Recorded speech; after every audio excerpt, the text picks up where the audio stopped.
दोस्तों, इस तस्वीर को आप स्क्रीन पर देखिए। इनका भारत विरोधी कदम उठाने में लंबा इतिहास रहा है। इनका नाम इल्हान उमर है और ये पाकिस्तानी फंडिंग की मदद से पीओके दौरा भी कर चुकी हैं। ये एक अमेरिकी सांसद हैं जो भारत के खिलाफ जहर उगलती रहती हैं, लेकिन अब ये बेहद गंभीर मुसीबत में फंसी हुई हैं। इन्हें न केवल अमेरिकी फॉरेन अफेयर कमेटी से बाहर निकाला जा रहा है, बल्कि इन्हें अमेरिका से बाहर निकालने की तैयारी भी चल रही है। दोस्तों, आपको बता दें कि इन्होंने 2012 में इजराइल को लेकर भी एक बेहद विवादित ट्वीट किया था, लेकिन भारी हंगामे के बाद उन्हें वो ट्वीट डिलीट करना पड़ा। लेकिन अब भारत के खिलाफ विवादित बयान देने को लेकर उनके ऊपर स्ट्राइक शुरू हो चुका है। सबसे पहले आप ये जान लीजिए कि जैसे भारत में लोकसभा है, वैसे ही अमेरिका में निचली सदन को यूएस हाउस ऑफ रिप्रेजेंटेटिव्स कहा जाता है। तो इस तरह से अमेरिका के लोकसभा ने 12 फरवरी 2024 को इल्हान उमर को फॉरेन अफेयर्स कमेटी से बाहर करने के लिए वोटिंग किया। उन पर सबसे बड़ा आरोप यही था कि वो अपने पद का इस्तेमाल करके एंटी इंडिया कैंपेन चला रही है। इनको फॉरेन अफेयर्स कमेटी से बाहर फेंकने के लिए रिपब्लिकन पार्टी द्वारा समर्थित एक रेजोल्यूशन पास कर दिया गया है। अमेरिकी रिपब्लिकन सांसदों का मानना है कि इल्हान उमर इंडिया के मुसलमानों के प्रति बिना मतलब बयान देकर एंटी इंडिया भावना को हवा दे रही है। इंडिया को बदनाम करने के लिए साजिश रची जा रही है। रेजोल्यूशन में समर्थकों का कहना है कि उमर का कमेटी में होना यूएस इंडिया रिलेशन के लिए एक खतरा है। वो ये दावा करते हैं कि कमेटी से उन्हें हटाने का फैसला फॉरेन अफेयर्स कमेटी की इंटीग्रिटी और क्रेडिबिलिटी को बनाए रखने के लिए जरूरी है। वीडियो में हम आपको आगे बताएंगे कि इन्होंने भारत के खिलाफ कौन कौन से बड़े कांड किए हैं, जिसके कारण अमेरिकी संसद अचानक भड़क गया है। दोस्तों, आपको बता दें कि इससे पहले भी एक बार उमर को इजराइल की आलोचना के लिए रिपब्लिकन्स द्वारा फॉरेन अफेयर्स कमेटी से बाहर कर दिया गया था। आपको बता दें कि इल्हान उमर मूल रूप से समुद्री डाकुओं का देश सोमालिया से संबंध रखती हैं। वो पहली सोमाली अमेरिकन है जिन्हें अमेरिकी कांग्रेस में चुना गया है। इसके साथ ही वो अमेरिकी संसद के लिए चुने जाने वाले पहले 2 मुस्लिम महिलाओं में से एक है। ये अपने करियर में कई विवादों का सामना कर चुकी हैं। एक बार इन पर हमला करते हुए अमेरिकी पूर्व राष्ट्रपति डोनाल्ड ट्रंप ने कहा था कि इल्हान उमर ने अपने भाई से शादी की और गैर कानूनी तरीके से अमेरिका आकर बस चुकी हैं। इसके खिलाफ जांच की जानी चाहिए। अब आइए जान लेते हैं कि आखिर इन्हें अमेरिका से बाहर निकालने के लिए क्यों चर्चा तेज हो चुकी है। जैसा कि दोस्तों हमने आपको बताया कि ये एक सोमालियन अमेरिकन है, इसलिए ये टाइम टाइम पर सोमालिया के हितों की बात करती हैं और उसके हितों की रक्षा भी करती रहती हैं। लेकिन इस बार उनके कुछ विवादित बयान को लेकर तूफान उठ चुका है।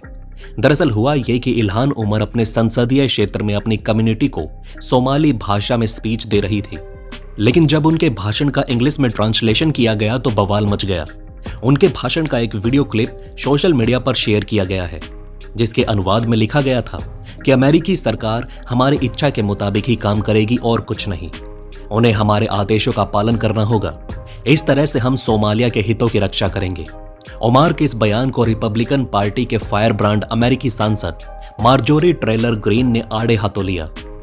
ग्रीन ने उमर पर एक विदेशी देश के लिए विदेशी एजेंट के रूप में कार्य करने का आरोप लगाया। ग्रीन ने अमेरिकी सांसद के हाउस फ्लोर पर खड़े होकर यह सूचना दी कि वो उमर के खिलाफ एक रेजोल्यूशन दायर करने जा रही हैं ताकि इल्हान उमर को सेंसर किया जा सके। उन्होंने उमर पर आगे आरोप लगाते हुए कहा कि सोशल मीडिया पर लोग उनके भाषण का ट्रांसलेशन देखकर बेहद गुस्से में हैं। बहुत से लोग हमारे ऑफिस में कॉल करके अपनी नाराजगी जता रहे हैं।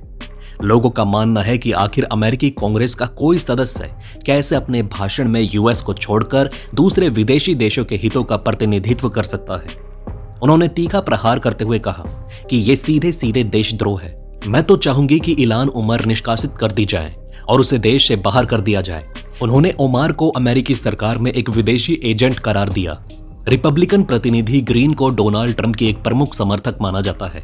ग्रीन ने उमर को आतंकवादी सहानुभूति रखने वाला बताया और कहा कि उमर सबसे पहले खुद को सोमालियन मानती हैं, फिर एक मुस्लिम, लेकिन वो अमेरिका की कभी बात नहीं करती। एक दूसरे वायरल क्लिप में उमर को यह कहते हुए दिखाया गया था कि वो अपनी सभी सोमाली टेरिटरीज को लिबर्टी करेंगी, जो केन्या और इथोपिया द्वारा ऑक्यूपाइड किया गया था। इसके अलावा यह भी दर्शाया गया था कि उमर सोमाली लैंड को एक दिन सोमालिया का हिस्सा बना देंगी। इसके लिए उन्होंने संकल्प भी किया है। स्क्रीन पर आप देख सकते हैं कि सोमाली लैंड कहाँ है। यह इलाका सोमालिया और इथोपिया के बीच एक विवादित क्षेत्र है। ये इलाका खुद को एक स्वतंत्र देश घोषित करना चाहता है, लेकिन अभी तक उसे किसी का समर्थन नहीं मिला। जबकि इल्हान उमर अपनी पावर और प्रभाव का इस्तेमाल करके इस सोमाली लैंड को सोमालिया में मिलाना चाहती है। सोमाली लैंड अपनी स्वतंत्रता को लेकर दृढ़ है और अपने आप को सोमालिया से अलग मानता है, जबकि सोमालिया की सरकार इसे अपना हिस्सा मानती है। अब आइए दोस्तों जानते हैं कि आखिर इल्हान उमर ने भारत के खिलाफ कौन कौन से बड़े कारनामे किए थे, जिसके कारण उन्हें फॉरेन अफेयर कमेटी से बाहर किया जा रहा है। साल 2019 में इन्होंने मोदी सरकार के आर्टिकल 370 को निरस्त करने के फैसले की खुलकर आलोचना की, जिसने जम्मू और कश्मीर को विशेष दर्जा दिया था। कश्मीर में लगाए गए लॉकडाउन और कम्युनिकेशन ब्लैकआउट के बाद उन्होंने तुरंत कम्युनिकेशन की बहाली की मांग की थी। जब जून 2023 में यूएस कांग्रेस के संयुक्त सत्र में पीएम मोदी का भाषण होने वाला था, उस वक्त भी इन्होंने नया पखेड़ा कर दिया था। उस समय इल्हान उमर के साथ अमेरिका की डेमोक्रेटिक पार्टी की एक और मुस्लिम कांग्रेस वुमन ने ऐलान किया था कि वो पीएम मोदी के यूएस कांग्रेस में संयुक्त सत्र में दिए जाने वाले भाषण को अटेंड नहीं करेगी, क्योंकि मोदी की सरकार ने धार्मिक अल्पसंख्यकों को सप्रेस किया है। भारत कनाडा विवाद के समय भी इन्होंने भारत के खिलाफ जहर उगला था। जब खालिस्तानी आतंकी निज्जर की हत्या के बाद भारत और कनाडा के बीच विवाद बढ़ रहा था, तो इल्हान उमर ने ट्विटर पर एक ट्वीट में निज्जर की मौत की जांच में कनाडा का पूरा समर्थन करने के लिए अमेरिकी फेडरल सरकार में अपील की थी। उमर की टिप्पणी के बाद शिवसेना की सांसद प्रियंका चतुर्वेदी ने इल्हान उमर से कहा कि बैठ जाओ मैडम प्रतिनिधि। उन्होंने भारत के विदेश मंत्रालय से अनुरोध किया था कि वो इस बात की जांच शुरू करे कि कैसे अमेरिका में एक चुने हुए प्रतिनिधि द्वारा पाकिस्तान द्वारा वित्त पोषित पीओके यात्रा के माध्यम से जम्मू और कश्मीर की शांति में हस्तक्षेप किया जा रहा है। इसके अलावा अक्टूबर 2019 में उमर ने असम में एनआरसी के खिलाफ भी अपना विरोध जताया था। अमेरिकी सरकार से आग्रह किया गया था कि एनआरसी मुद्दे को और मजबूती से उठाया जाना चाहिए, ताकि असम में मुसलमानों को डिटेंशन कैंप में ना डाला जा सके। उन्होंने तब अमेरिकी कांग्रेसी सुनवाई में कहा था कि असम में लगभग 2 मिलियन लोगों से औपचारिक रूप से उनकी नागरिकता साबित करने के लिए कहा जा रहा है।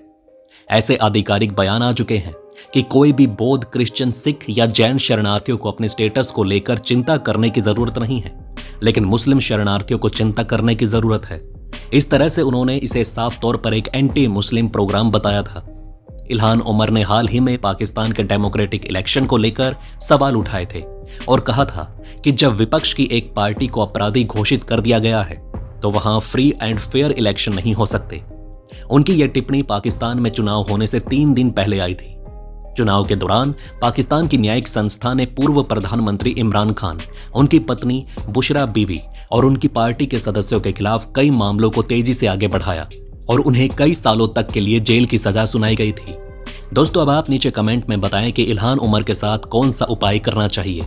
जाने से पहले वीडियो को लाइक करें, चैनल को सब्सक्राइब करें। तुरंत आ रहा हूं एक और नई अपडेट लेकर। वीडियो में अंत तक हमारा साथ देने के लिए धन्यवाद।